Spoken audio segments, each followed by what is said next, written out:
წითელი პარასკევი დიდი მარხვის ყველაზე მძიმე დღეა. ნების კვირის პარასკევს ქრისტიანული ეკლესია იესო ქრისტეს ჯვარცმას, ჯვრიდან გარდამოხსნასა და დასაფლავებას იხსენებს. ამ დღეს ტაძრებში წირვა არ აღესრულება, რადგან ამ დღეს ცოდვებისაგან ადამიანთა გამოსახსენებლად უფალმა საკუთარი თავი შესწირა მსხვერპლად. სრულდება სამეუფეო ჟამნი, რომლის დროსაც კვლავ იკითხება სახარება მისი ვნების შესახებ. ვიცით, ეს როგორი მძიმე დღე არის და თუ რასთან არის დაკავშირებული. ვიხსენიებთ, როდესაც დღევანდელ დღეს უფალი იესო ქრისტე აწვეს ჯვარს. თითოეულ ადამიანმა ვიცოდეთ მისი მნიშვნელობა. იგი ეცვა ჯვარს და აღდგა მესამესა დღესა. იგი ეცვა ჯვარს, რამე თუ ჩვენი ცოდვები გამოესყიდა და აი ამით მოგვცა საშუალება, რომ თითოეულმა ადამიანმა დაიმკვიდროს ცათა სასუფეველი.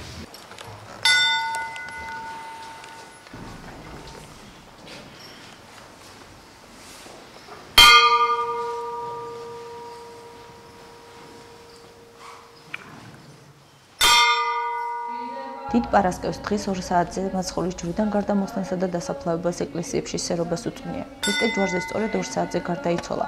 გარდამოხსნა ტაძრის შუაგულში არასრული 3 დღის განმავლობაში რჩება.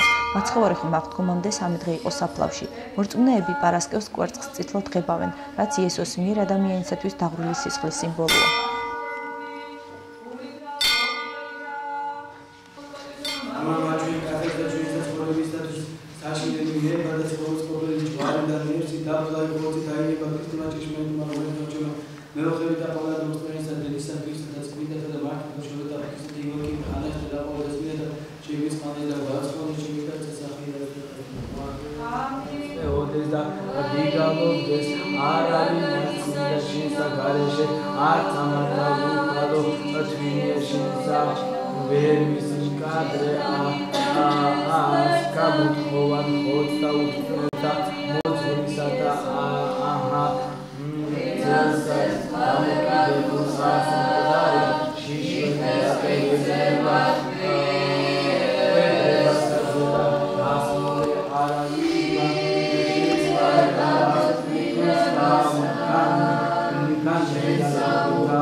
Now, this is